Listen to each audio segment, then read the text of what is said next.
Oh, le Paraclet.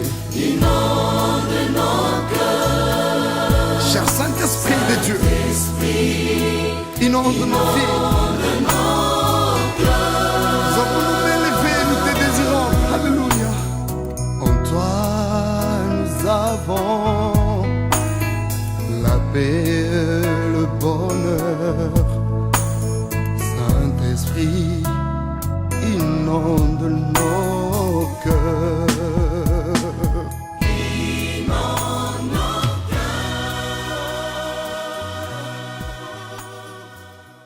Amen. Protège, garde ton enfant, place ton enfant, crée un environnement. Où sont les maris?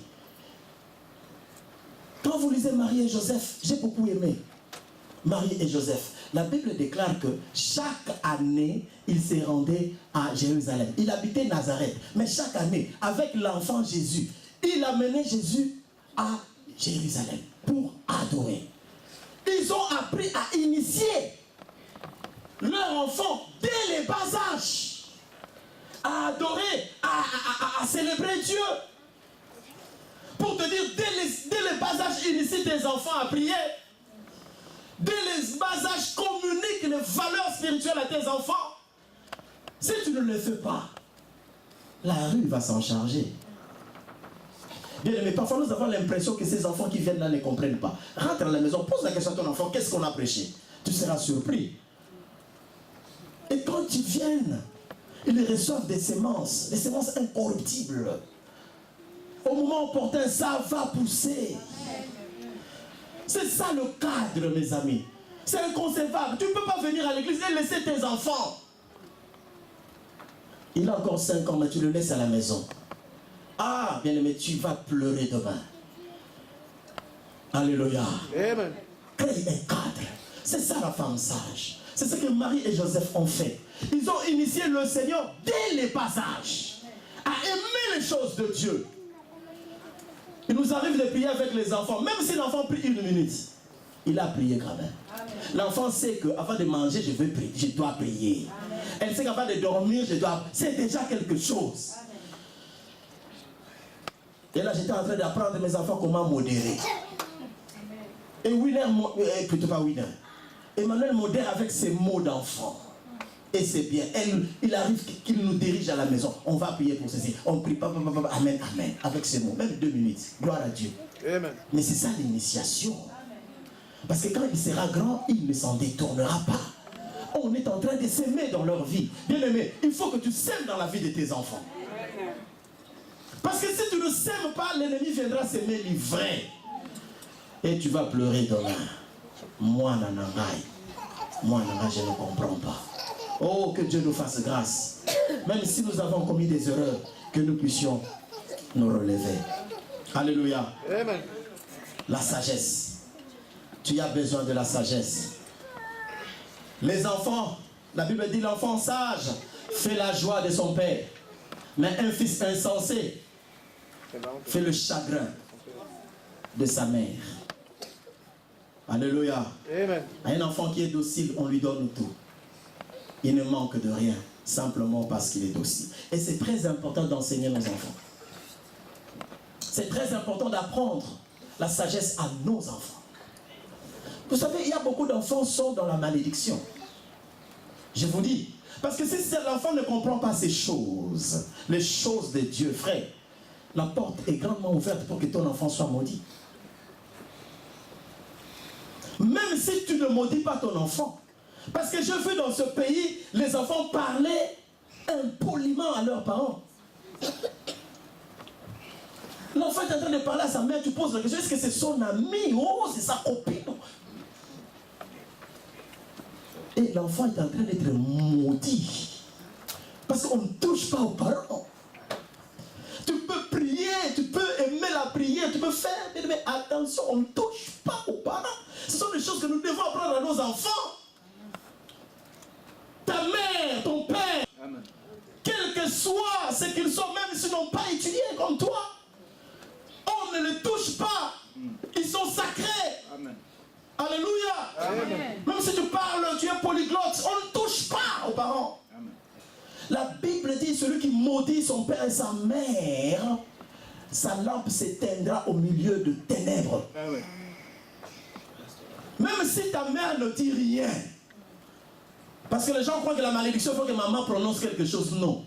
Même si maman se tait, même si ton père se tait, le fait que tu as maudit ta mère, tu as maudit ton père, tu es sous la malédiction. Ah ouais. Tu as bloqué ta vie. Tu n'avanceras pas. Il faut faire la paix, chercher à réparer. Que ta mère te libère. Parce que quelque part, elle est blessée. Ou ton père est blessé.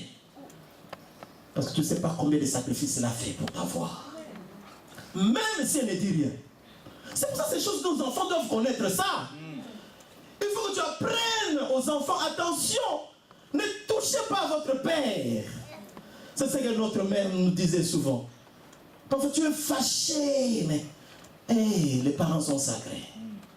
Aussi, qui va dire qu'il est sors, tu peux partir.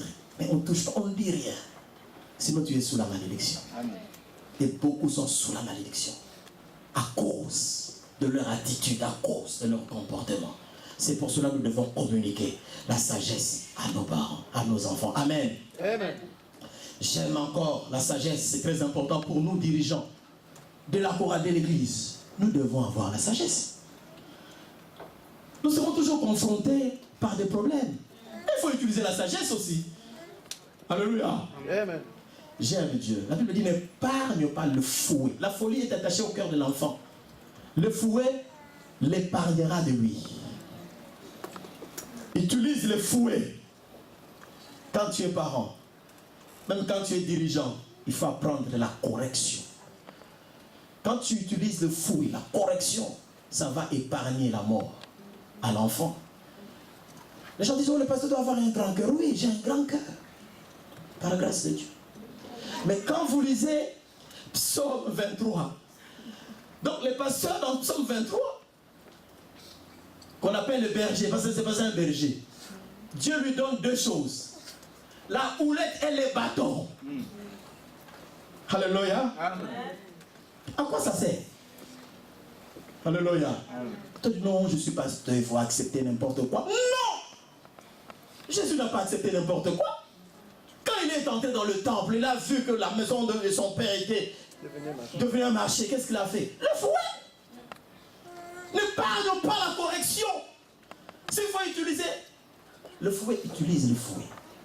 Pendant qu'il est petit. Hein. Parce que ici, dans ce pays, après quand un enfant commence à grandir, on leur a dit, tu peux composer le...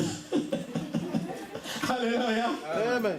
Alléluia. Amen. Oh, apprends ces choses, c'est très important. La Bible dit, le petit renard ravage les vignes.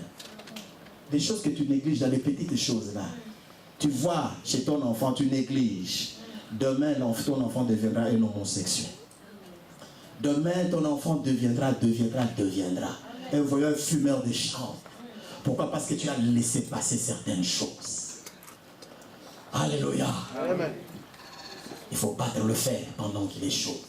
Dirigeant, tu as besoin de la sagesse. Maman, tu as besoin de la sagesse. Papa, tu as besoin de la sagesse. Salomon, quand il arrive, je finirai par là. Il avait tout. Son père, lui, il a trouvé tout. L'argent, tout cela. Mais il a demandé à Dieu une seule chose. La sagesse. La sagesse. Et donne-moi la sagesse pour diriger ce peuple. J'aimerais que tu cries à Dieu, que Dieu te donne la sagesse pour diriger tes projets, la sagesse pour diriger ta famille, la sagesse pour diriger ton ministère, la sagesse d'être avec les gens. Parce que par manque de sagesse, tu briseras de relations. Manquer la sagesse, ça va repousser les gens qui peuvent te bénir. Manquer la sagesse t'amènera les malédictions. Parce que tu diras des choses que tu ne peux jamais dire. Amen. Tu as besoin de la sagesse de Dieu. J'aime Salomon. Il a demandé la sagesse. Il a tout trouvé. Ben, outre la sagesse, Dieu lui a donné des choses. Mais il a demandé au départ la sagesse.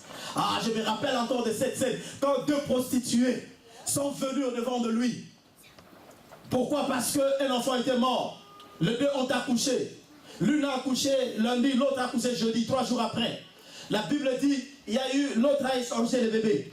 La Bible dit, ils se sont présentés devant Salomon. Les deux pleuraient. Mais qui disait la vérité? Amen. Alléluia. Amen. Comment trancher si tu n'as pas la sagesse? Bien évidemment, dans la vie, tu auras à confronter des problèmes. C'est pour ça que tu as besoin de la sagesse pour trancher. Si c'était toi, qu'est-ce que tu feras à la place de Salomon? Ah, tu diras peut-être, bon, comme vous deux, vous n'êtes pas d'accord, on va placer l'enfant à la famille d'accueil. Alléluia. Amen. Mais si tu places l'enfant à la famille d'accueil, mais tu es en train de pénaliser la vraie mère.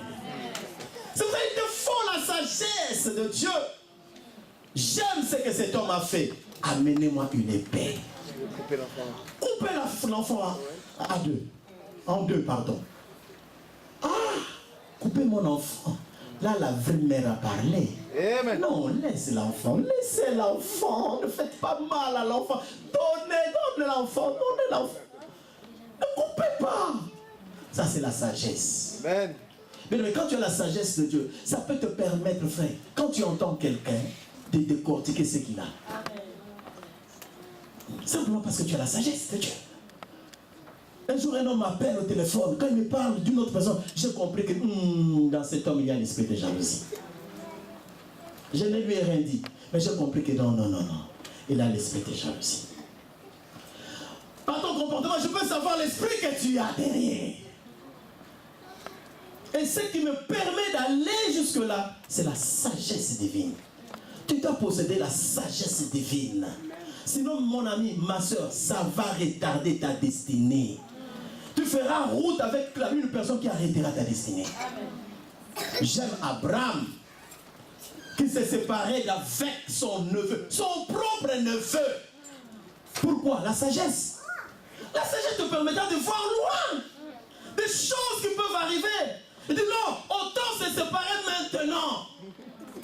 Parce que celui-là me posera des problèmes plus tard. Amen. Il a pris une décision sage. C'est ça la sagesse. Alors je prie que tu deviennes un homme sage, une femme sage, qui a le discernement, qui a la réflexion au nom de Jésus. Amen. Amen. Amen. Là, prochainement, je parlerai comment acquérir la sagesse. Que Dieu nous bénisse. Amen. Oh, le paraclet. Cher Saint-Esprit de Dieu, inonde nos vies. Nous avons nous élever, nous te désirons. Alléluia. En toi, nous avons la paix, le bonheur. Saint-Esprit, inonde nos